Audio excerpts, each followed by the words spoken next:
तो आज मैं आप लोगों को महाभारत के 3 ऐसे सीक्रेट्स के बारे में बताऊंगा जिनके बारे में शायद आपको ना पता हो। महाभारत धर्म के लिए करा गया सबसे बड़ा महायुद्ध था। इस महायुद्ध में बड़े बड़े महारथियों ने पार्ट लिया और आज मैं आपको इन्हीं महारथियों में से 3 महारथियों के बारे में कुछ ऐसी बातें बताऊंगा जो शायद आपको ना पता हो। अश्वत्थामा गुरु द्रोणाचार्य के पुत्र थे और इन्हें शिव जी से अमर होने का वरदान मिला हुआ था। अश्वत्थामा का जब जन्म हुआ तो उनके माथे पे एक ऐसी मणि थी जिसकी वजह से जब उनकी उम्र बढ़ती थी तो उनके ऊपर कोई अस्त्र शस्त्र और कोई बीमारी का असर नहीं होता था। जब महाभारत शुरू हुई तो अश्वत्थामा ने पांडवों के अगेंस्ट में कौरवों की तरफ से लड़ाई करी। एक रात अश्वत्थामा ने पांडवों को मारने की इच्छा से शिविर में जाके पांडवों के पुत्रों को मार दिया। ये बात जब श्री कृष्ण को पता लगी तो श्री कृष्ण ने अश्वत्थामा के माथे की वो मणि निकाली और निकाल के उनको श्राप दे दिया कि आप कलयुग के आखिर तक जीवित रहोगे और कलयुग के सारे कष्टों को भोगोगे।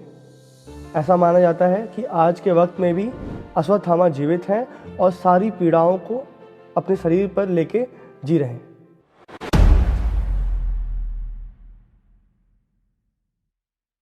बर्बरिक घटोत्कच के पुत्र और भीम के पोते थे। बर्बरिक इतने शक्तिशाली थे कि युद्ध शुरू होने से पहले वो श्री कृष्ण जी के पास जाते हैं और कहते हैं कि मैं इस पूरे युद्ध को 1 मिनट में ख़त्म कर दूँ। एक विवाद होता है और एक विवाद में भीष्म कहते हैं कि मैं इस पूरे युद्ध को ख़त्म करने में 20 दिन लूँगा और कर्ण आके कहते हैं कि मैं इस पूरे युद्ध को ख़त्म करने में 24 दिन लूँगा। और वहीं पर द्रोणाचार्य आते हैं और वो कहते हैं मैं इस पूरे युद्ध को ख़त्म करने में 25 दिन लूँगा। और फिर बर्बरिक आके कहते हैं कि मैं इस पूरे युद्ध को ख़त्म करने में बस 1 मिनट लूँगा। यहाँ से आप उनकी शक्तियों का अंदाज़ा लगा सकते हैं। बर्बरिक की गुरु उनकी माँ थी और वो अपनी माँ से वादा करते हैं कि मैं निष्पक्ष होकर इस युद्ध में हिस्सा लूँगा और जो पक्ष कमज़ोर होगा मैं उसकी तरफ से लड़ूंगा।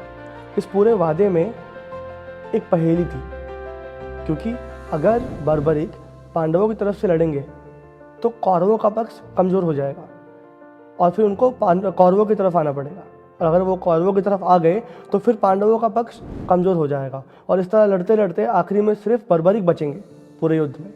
तो इसलिए श्री कृष्ण बर्बरिक से एक कुर्बानी मांगते हैं और बर्बरिक श्री कृष्ण को अपना सर काट कर दे देते हैं और कहते हैं कि मैं इस पूरे युद्ध को देखना चाहता हूँ। तो श्री कृष्ण बर्बरिक के सर को पहाड़ी पर रख देते हैं और वहीं से पूरे युद्ध को बर्बरिक देखते हैं।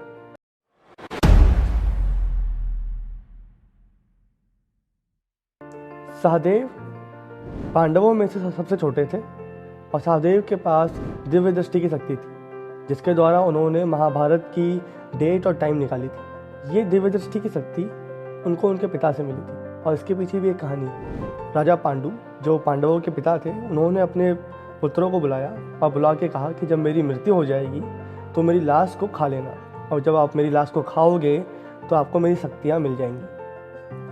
ये अपने पिता की ये मांग सुन के सारे पांडव मना कर देते हैं, लेकिन सहदेव इस मांग को मानते हैं और अपने पिता की लाश का एक हिस्सा खा लेते हैं। सहदेव अपने पिता की लाश के एक हिस्से को खाने के बाद कुछ शक्तियाँ प्राप्त करते हैं, जैसे कि दिव्य दृष्टि, आयुर्वेदा और साफ मन अपने पिता जैसा।